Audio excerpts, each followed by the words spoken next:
temos um projeto aqui no Instituto, Plataforma Democrática, que a gente criou por volta de 2008, com o objetivo de aproximar o Instituto de outras instituições parecidas em outros países da América Latina e trabalhar em conjunto, sobretudo com temas que têm a ver com a democracia. Um dos temas que a gente escolheu foi justamente a relação entre governos, empresas e meios de comunicação, que é um tema absolutamente central para a democracia, para a qualidade da democracia em qualquer lugar do mundo, em especial aqui na América Latina, onde há uma tradição significativa de intervenções do Estado na área da liberdade de imprensa.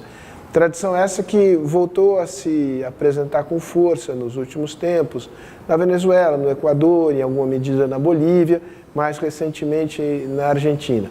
Além disso, a gente avaliava que a mídia, no seu conjunto, estava passando e continua passando por um processo de transformação muito grande, por conta do surgimento de novas tecnologias, da internet, há mudanças nas estruturas empresariais. É um momento de alguma maneira, de transformação e também de fragilidade da mídia tradicional, da mídia do jornal impresso, que sempre cumpriu um papel muito importante na formação da opinião pública.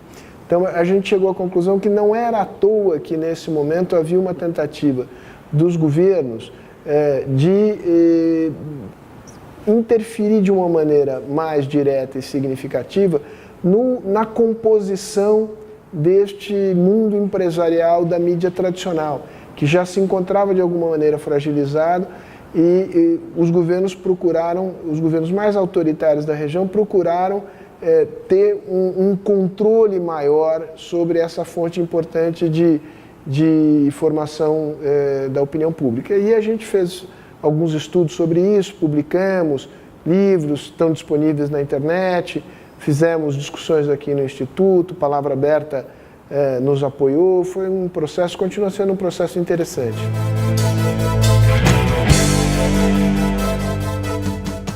Eu acho que o problema não se resume, o problema da liberdade de imprensa e da liberdade de informação não se resume a episódios, ocasiões, políticas de interferência de governos autoritários nesse setor, né?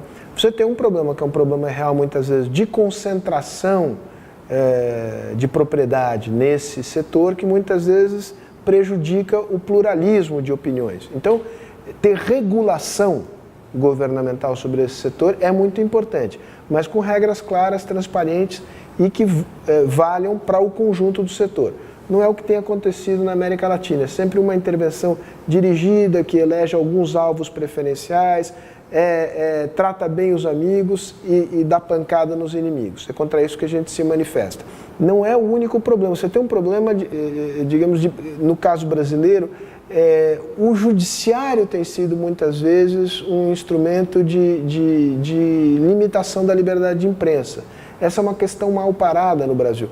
O Jornal Estado de São Paulo, por exemplo, até hoje não conseguiu publicar uma matéria relativa à família Sarney, por conta de uma decisão judicial que bloqueou essa informação, o acesso a essa informação.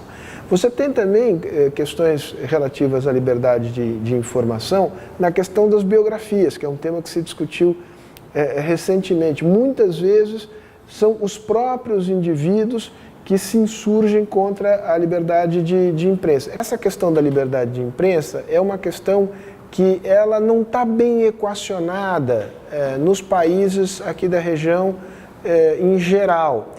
Falta uma discussão mais madura sobre isso. Falta, de um lado, colocar regras que limitem a possibilidade de intervenção do governo nessa área. Há sempre uma tentação dos governos de intervir nessa área. Falta uma regulação que garanta pluralidade na imprensa e que, de fato, evite concentração de propriedade na imprensa. Esse é um problema real.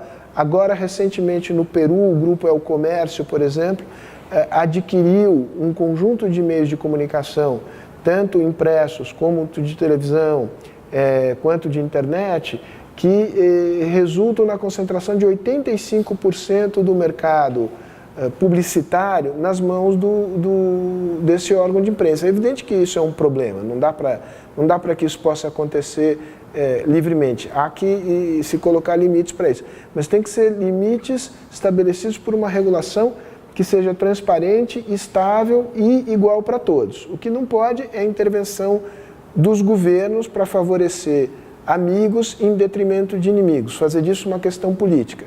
Tem que também a sociedade entender a importância da liberdade de imprensa e muitas vezes aceitar que há determinados assuntos que parecem que são assuntos privados, sobretudo no caso de políticos, celebridades, mas que são assuntos públicos, que interessam à sociedade. Encontrar um equilíbrio aí melhor entre direito à privacidade e direito à informação, acho que é um desafio que ainda está colocado para a região no seu conjunto e para o Brasil em particular.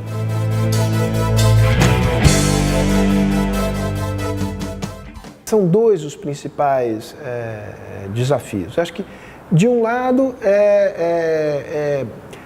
neste processo de transformação das mídias no seu conjunto, que não é mais só o jornal impresso, é a televisão, é a internet, há um processo de convergência nessa área e de uma perda de importância relativa dos jornais impressos que cumpriam uma função clássica de informação. Eu acho que deve haver uma preocupação da sociedade democrática no seu conjunto que esse processo não resulte, de um lado, em excessiva concentração de mercado e, portanto, em perda de pluralidade na formação da opinião pública. A outra preocupação importante é não deixar que governos aproveitem esses processos de transição e que vão exigir novas regras e novas regulamentações para favorecer os seus aliados políticos e os seus amigos e para punir os seus inimigos, fazendo da imprensa um instrumento do jogo político. O terceiro desafio que eu vejo é um desafio e que perpassa todos os desafios, é de fazer a sociedade entender qual é a importância da liberdade de imprensa, que é uma importância que foi percebida em alguns países desenvolvidos ainda no século XVIII. A liberdade de imprensa é um tema fundamental do pensamento liberal nos Estados Unidos e na Europa. Você toma uma figura como James Madison, que foi o quarto presidente americano e que é um dos pais da Constituição americana e que participou do debate que levou à elaboração da Constituição americana. Esse tema da liberdade de imprensa é visto como um tema central para um governo democrático e para uma sociedade democrática. Discutir isso no Brasil e na América Latina ainda é um desafio a ser vencido.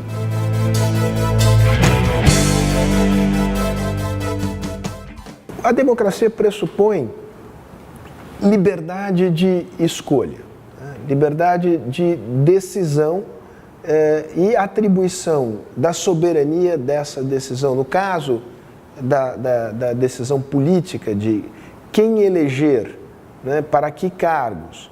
E mais importante do que isso, de como controlar o exercício desses cargos pelos eleitos, ela pressupõe que exista grande oferta de informações, que essas informações tenham liberdade de circulação e que todas as pessoas que participam da vida social tenham o direito de expressar as suas opiniões e tomar parte no processo de formação da opinião pública. A opinião pública, ela é uma espécie de mecanismo que não é institucional, né? Você não consegue dizer a opinião pública está ali, como você diz, o Congresso está ali, o Judiciário está ali. A opinião pública, ela é intangível, mas ela não é menos importante como mecanismo pelo qual a sociedade influi nas decisões do governo, não só nos períodos eleitorais, mas, sobretudo, entre os períodos eleitorais. Isso é decisivo, porque a maior parte do tempo os governos estão exercitando o seu poder fora do período eleitoral, fora do crivo imediato da população. Um dos mecanismos que digamos, assegura que os governos não sejam, de alguma maneira, sensíveis às preferências da sociedade, não desrespeitem a vontade do eleitorado, é o mecanismo de formação da opinião pública. Então a gente tem que cuidar para que esse mecanismo de formação da opinião pública seja um mecanismo democrático e que tenha qualidade.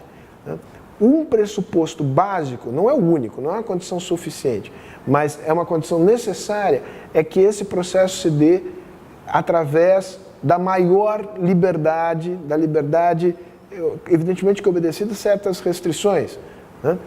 Restrição, para dar um exemplo típico, se alguém ofende a outra pessoa, ela está sujeita a responder por isso. Mas isso não elimina o direito dela de dizer aquilo. Ela não pode pregar o ódio, isso é uma limitação. Mas tirando esta restrição de pregação do ódio racial, social, etc., e os casos já previstos no Código Penal de difamação, etc., etc., a liberdade tem que ser a mais ampla possível para que esse processo de formação da opinião pública, que é um mecanismo pelo qual a sociedade delibera coletivamente numa democracia, isso tem que funcionar. Isso é como o oxigênio, né, para usar uma velha imagem. A gente nem sente quando a gente tem o oxigênio, né, é natural. Quando a gente perde isso, imediatamente a vida democrática está comprometida, porque alguns poderão dizer o que pensam e outros terão que ficar calados. E isso, evidentemente, que fere um princípio básico da vida democrática.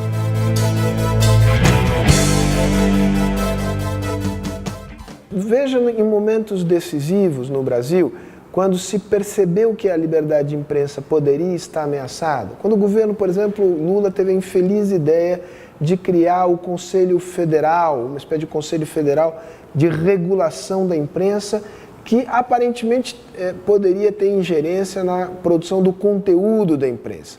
Era uma ideia meio nebulosa, uma ideia que ficou muito mal definida, mas diante dessa perspectiva, imediatamente a reação da sociedade brasileira foi muito veemente, né? E que fez com que o governo, felizmente, recuasse dessa infeliz iniciativa. Acho que isso é uma prova de que esse valor da liberdade de imprensa fincou raízes no Brasil. E isso eu acho que é produto não apenas dos dispositivos da Constituição de 1988, é claro que isso é importante, está inscrito em lei, é importante, mas é uma mudança cultural que é indissociável do nosso aprendizado democrático nesses últimos 25 anos.